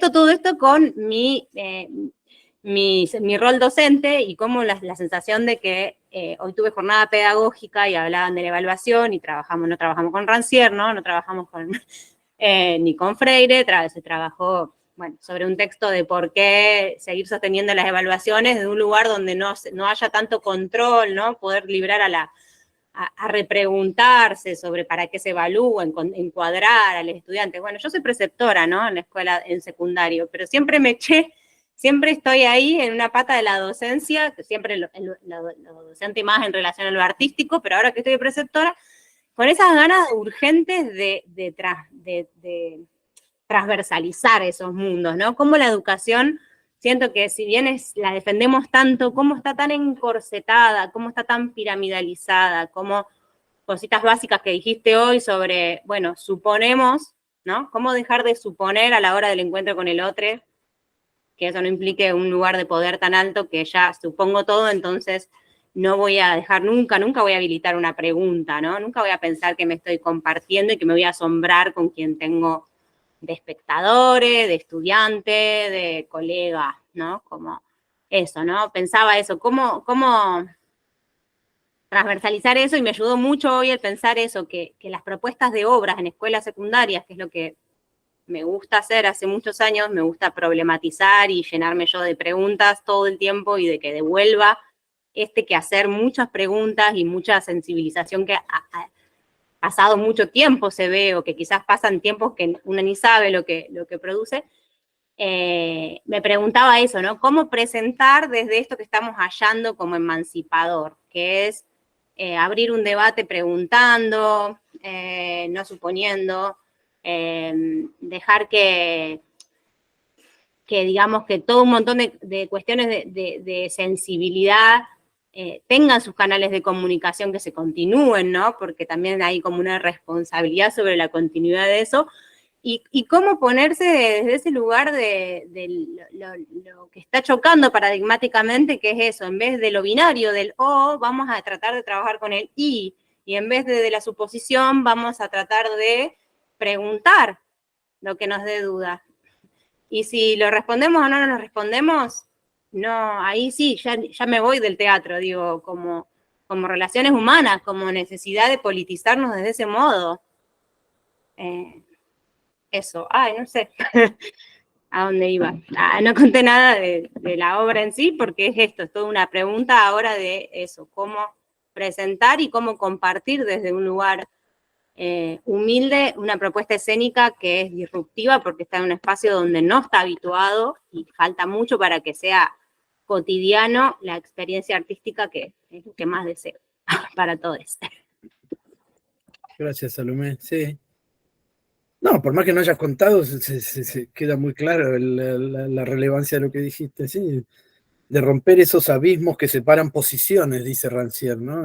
Entre esas polaridades. Digo, el mundo, esa lectura del mundo occidental y moderna también es sumamente polarizante, ¿no? Naturaleza, historia, sujeto, objeto, varón, mujer. Constantemente nos somete a ese binarismo, ¿no? A esa lógica binaria. Bueno, malo, feo, lindo, justo, injusto. Y asocia esas lecturas a sujetos, ¿no? Perdón, dale, Pablo. No, que también hay que tener en cuenta esto de que, de alguna manera, lo que dice Rancière es que tampoco se puede salir completamente de ese procedimiento de oposición y equivalencia. De que cuando armamos otra equivalencia, estamos reproduciendo la equivalencia, pero ahora ya de otro elemento, de otra cosa. Por esto, o sea, de que no soñemos con cosas imposibles, que sería una libertad absoluta o una, no sé, mundos ideales que no sé si sirve, sino que es mucho más modesta la propuesta y es esta reubicación, no es la completa emancipación ni es la completa, sí, esto que dijimos, de que no hay una completa identificación y una desidentificación, sino que es un proceso dinámico que vamos y venimos entre una cosa y la otra. Pensaba en lo que había dicho, no me acuerdo el nombre, y lo conozco. Bueno, no me aparece ahora. Cristian, Sí, Cristian, Hugo. Cristian, que esto que también que la obra no solo también no está cerrada en lo que nosotros presentamos, sino que la obra sigue existiendo en los discursos que habilita y que sobre eso, como decía el compañero de Viruta y Sudor, eso no sé, a veces sí ve medio parecido a lo que había pensado yo y a veces no tanto y está buenísimo y es esto que vos decís de la sorpresa de lo que me trae el otro con su propia traducción, que es este concepto que insiste Rancière en que estamos traduciendo. Y traducir siempre es complicado, siempre nunca, nunca machea del todo, siempre todo, pero es una capacidad que tenemos todos de traducir, de interpretar, de decodificar, de eso, de hacer esa ida y vuelta con lo que uno ya tiene para tratar de agarrar algo de eso que vos estás comunicando. Esto. Yo quería una cosita, Pablo, que dijiste como en esto de la emancipación, yo totalmente de acuerdo. También es un pensamiento binario pensar que hay un opuesto completo, total, ¿no? Como hay una cosa totalitaria ahí que nos trata de, como que nos vuelve, ¿no? Como en esa cosa de lo que tenemos introducido todo en nuestra decodificación. Tanto la categorización piramidal como la historia lineal, ¿no? Como que vamos, ascendemos, como que hay una atrás y una adelante, como que hay una arriba y una abajo, y todo nuestro pensamiento y nuestra posibilidad de reflexión, quizás por los mismos elementos que tenemos, ¿no? Esto lo que cambia o lo que modifica un lenguaje, pensar en la E, o lo que implica la modificación en un lenguaje en decir y no esto o esto, ¿qué más emancipatorio que tener opciones o que tener dudas? ¿Cómo hacemos para que todo es redistribuir lo sensible, redistribuir las opciones? Dándolas, llevándolas, moviéndolas, trasladándolas.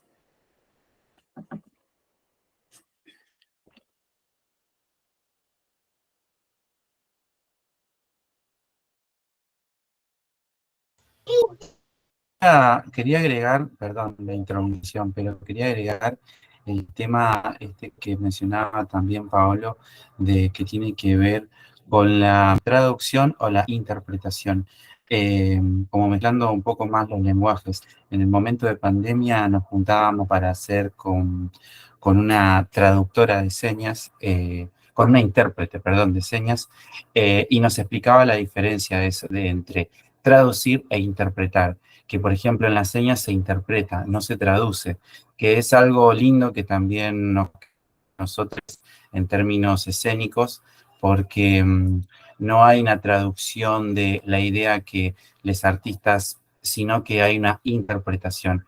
En este lenguaje, que es el lenguaje de señas, sucede lo mismo y creo que es muy similar a lo que sucede en el teatro. Quería...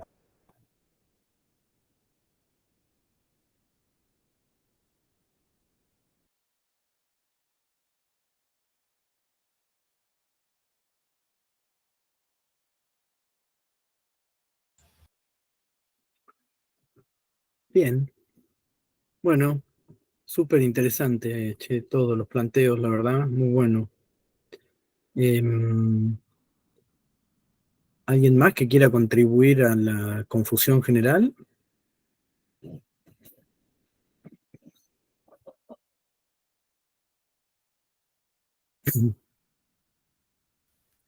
Yo me sumo a aportar. Dale, che. Mientras nos escucho construir pensamiento, reflexionar, indagar, de la misma manera está sucediendo también este trayecto. Cuando armamos esta propuesta, cuando nos sentamos a pensar que lleva más de 6 meses y que tiene un montón de condimentos adentro, también nos encontramos haciéndonos preguntas como, bueno, y por ejemplo nosotros como comunidad teatral, ¿de qué manera construimos esta comunidad que se quiere emancipar de un montón de mandatos usando lenguajes poéticos para su interpretación, pero que a su vez, bueno, humanamente cómo nos vinculamos y relacionamos nosotros como comunidad y como escena? ¿Y qué significa para nosotros formarnos? O aprender, o qué caminos queremos tomar, para no seguir reproduciendo lógicas que nos plantean quizás un grado de comodidad, porque siempre lo conocido de alguna manera genera una comodidad, y esto que se construye así, de esta manera, donde todo el tiempo estamos queriendo generar el diálogo y escuchar y ir armando en función a nuestras necesidades, porque también esto que hoy sucede desde el Estado presente, que nos toca sostener y defender en este instituto, bueno, que muchos amamos. Entonces, ¿cómo podemos realmente capitalizar y aprovechar todos estos recursos para, entre nosotros también, encontrarnos nuestras maneras, y desde ahí también, por supuesto, salir a comunicar y hablar de otro público, también de otro emancipado, pero también cómo nosotros como comunidad podemos hacernos carne de todos estos conceptos y estas ideas?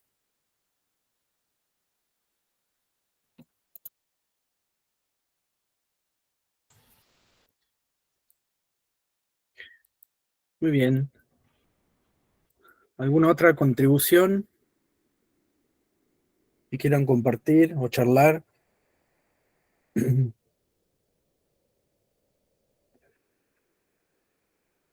¿No? Paolo, no sé si querés agregar algo más. Si no, creo que ya podríamos terminar, ¿no? No sé qué te parece, China, si vos que estás ahí al mando. Sí, la dinámica obviamente es la que va surgiendo. También, bueno, en esto de dialogar, de preguntarnos esto, se viene sintiendo igual también haciendo una reflexión en función, por ejemplo, de lo que ha sucedido en el encuentro anterior, que quizás en estas pantallas con tanta gente existe por ahí menos diálogo o menos ímpetu a querer comunicar, que por ejemplo en el encuentro anterior sucedió que se armaron pequeños grupitos, pequeñas comunidades, y fluyó muchísimo más la palabra. Pero también a veces creo que los silencios permiten un montón de espacio para ir creando otras cosas, y que después cuando nos cruzamos en el súper las podemos seguir hablando.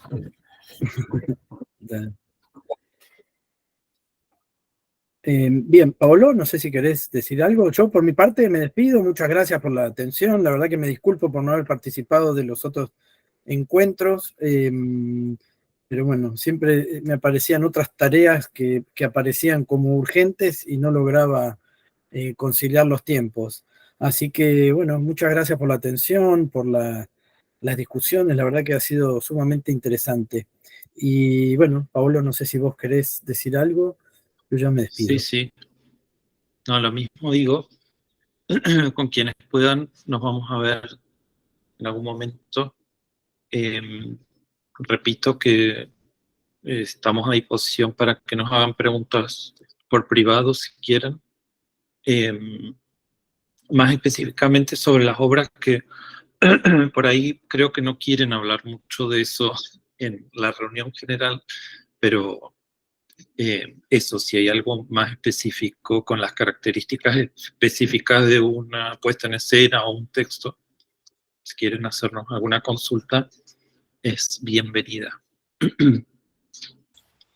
Ahí Jorge Viruta justo y levantó la Sudor. mano. Sí. Sí, no. Me queda una duda, porque por momentos escucho que esto desemboca en un concurso de la democracia, de la juventud, de todo, y yo la verdad que no estoy muy enterado. O sea, yo creí que era un trayecto de esto, de aprendizaje, pero no que desembocaba necesariamente en eso, ni sé cómo es, si eso se mandó antes, si se puede averiguar un poquito más cómo viene esto, o sea, en qué desemboca esto, o qué parte de qué otra cosa es esto.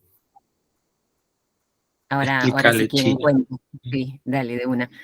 Bueno, hoy es el 7º encuentro de este trayecto virtual, es el tercer y último encuentro que tenemos con Pablo y con Sebastián. Los otros 2 que quedan de los 9 finales van a ser con Charo y Aristide el miércoles que viene y Adriana y Ruth el próximo. Este trayecto virtual, que como recién trataba también un poco como de introducir, o sea, desde dónde se piensa y para qué se piensa, y tiene que ver con todas estas cosas que estamos hablando, de construir comunidad, de aprovechar estos recursos tecnológicos que tenemos para poder hacerlo regional y que participe toda la comunidad patagónica.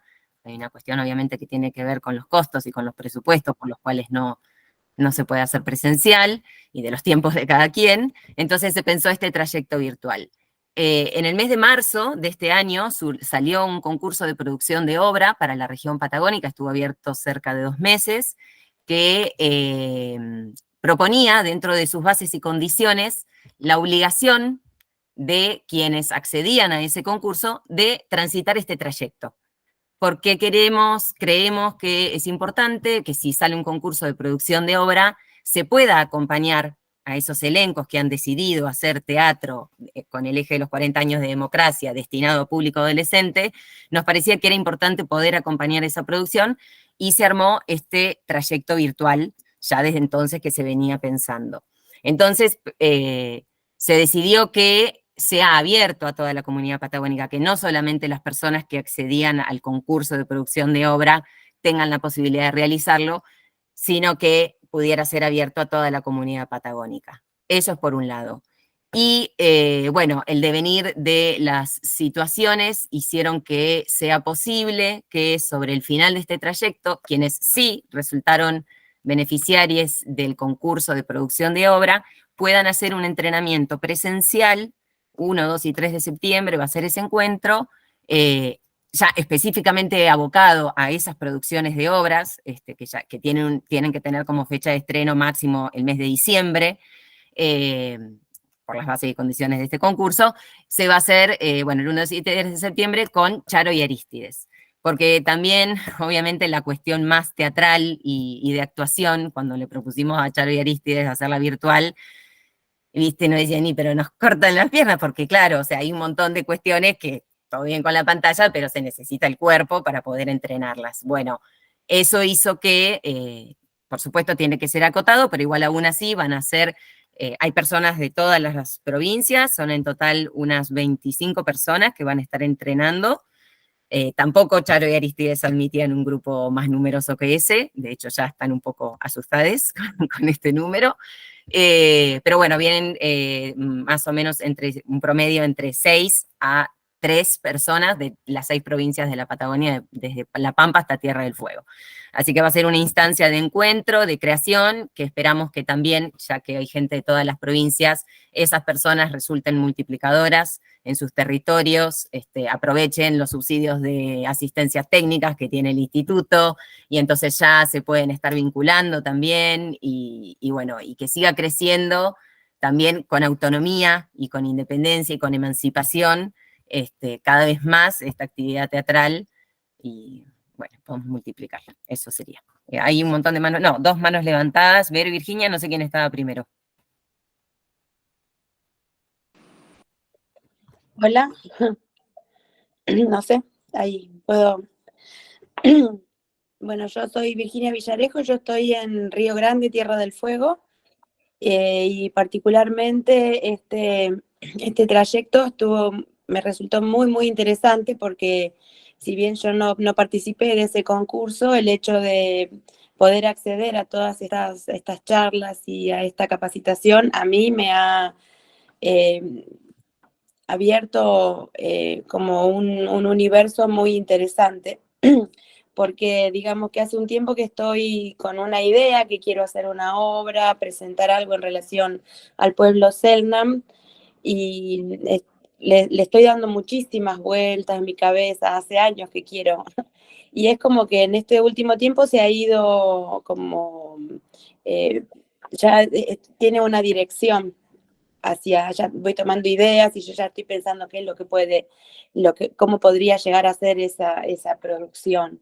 Y todos estos encuentros me han dado muchísimos elementos para enriquecer eso y también tener en cuenta cómo voy a hacer eso, cómo lo vamos a armar, cómo lo vamos a presentar, esta cuestión del público, hacia quién va dirigido. O sea, para mí ha sido muy, muy enriquecedor esta oportunidad que se dio de abrirlo, no solamente a estos grupos que ganaron con sus obras, sino a otros, ¿no? Es como una formación que a mí me ha servido muchísimo, así que estoy muy agradecida. Bueno, y me animo a decir en nombre de Paolo, de Sebastián y de los otros formadores que queda abierta la posibilidad del diálogo, a intercambiarse mails, a que si surgen dudas que han venido después del momento presente, que también se puede seguir profundizando en eso. ¿Vero?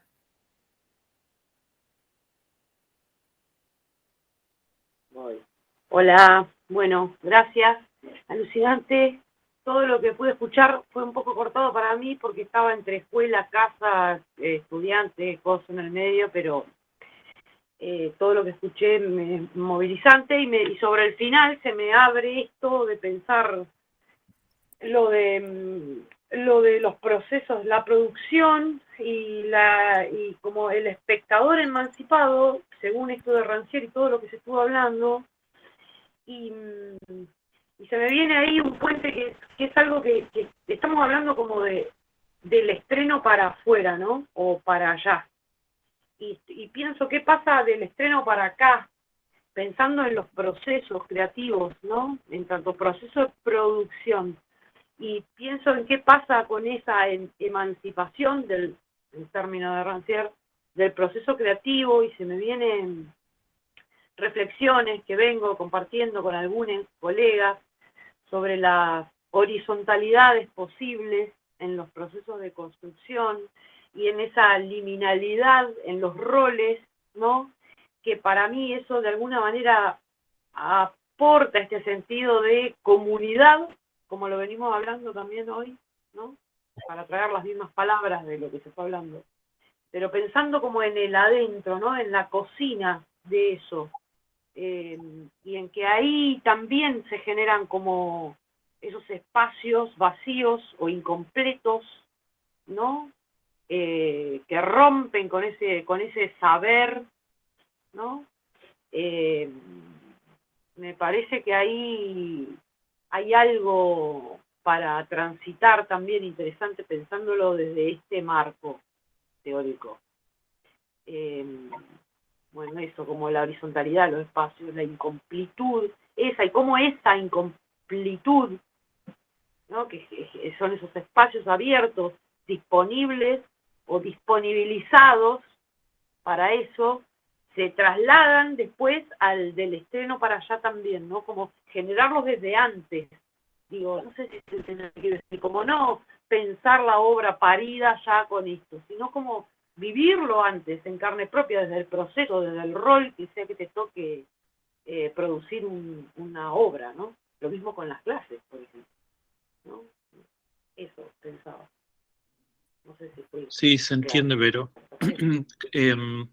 Ahora pensaba igual en que venimos diciendo que la apertura que produce las revoluciones democráticas, digamos, porque esto es un proceso que viene desde ahí, también ya dijimos varias veces que son procesos conflictivos y que no idealicemos la horizontalidad, siempre hay que tener cuidado, de que pensar que estableciendo esa horizontalidad vamos a estar todos felices. Siempre viene con problemas. También vienen con problemas lo otro, la jerarquía, la imposición. Entonces, pensemos siempre que cambiamos de problemas por ahí. Y Sí, yo eso, sí, dale. no, porque justo me diste pie estaba pensando en esto de lo conflictivo, que creo que de alguna manera ha sido nuestra intención también desde la región patagónica, que es poner en conflicto estos enunciados que surgen a partir, en este caso del instituto, ¿no? Pero que suelen surgir muchas veces a partir de propuestas institucionales, en este caso, democracia y juventudes, ¿no? Como el año pasado fue 40 años de Malvinas, como podría ser en la escuela tema la vaca, ¿no? Y llevar eso llevarlo a un terreno de conflicto, porque nos parecía sumamente interesante que ese enunciado generara conflictos y que eso se pudiera discutir en una instancia, en una instancia como esta, ¿no? En un trayecto. Porque digo, es muy riesgoso, ¿no? Si no nos ponemos como teatristas a discutir sobre esto y a ponerlo en un plano de conflicto y de discusión, porque si no puede resultar muy llano y esto que vos decís, que a veces lo horizontal pues puede ser un problema también, o puede estar idealizado, ¿no? Y así como puede estar idealizado, no sé, Malvinas, 40 años de Malvinas, puede estar idealizado esta cuestión de la democracia y las juventudes, y a nosotros justamente como región nos parecía importante poner en tensión, ¿no? Estos enunciados que surgen a partir de concursos, de políticas públicas, este año específicamente a través del Ministerio de Cultura de la Nación, el instituto lo toma como enunciado rector, digamos, de un año, ¿no? De un año de trabajo. Pero sí hacer hincapié en esto de que a nosotros realmente nos importaba que esto se pudiera poner en discusión. Gracias. Virginia. No sé si quería hablar. No, ya está, yo ya dije, ya hablé. Ah, ok. No me di cuenta de bajar la manito, No, gracias. Está bien. Y quiero retomarlo de Vero para decir que eso, que al interior, no sé, yo viví procesos de horizontalidad en algunas obras, y te digo que es complicado, pero también viví ese proceso en que los roles están más o menos claros, pero que tenemos la libertad de corrernos de ahí de vez en cuando. Y ahí yo me siento más cómodo. De pronto yo, que soy actor, hacer una sugerencia dramatúrgica. Esto debería escribirse así, o a mí me sienta más cómodo esto, y que esté abierta la posibilidad de hacerlo. Si yo ya me pongo a pretender ser el dramaturgo de la obra, cuando en realidad era el actor, no sé. Ya ahí inevitablemente se dispara la conflictividad. Pero bueno, ahí hablo de mi experiencia. Sí, entiendo lo de que evidentemente la palabra horizontalidad pone un poco los pelos de punta, después de haber citado distintas grupalidades, y por ahí capaz que fue la mejor palabra, digamos, pero No. entendió la idea. Por eso hablé de lo liminal también en los roles, ¿no? Como sí, más por ese lado. Sí, es verdad.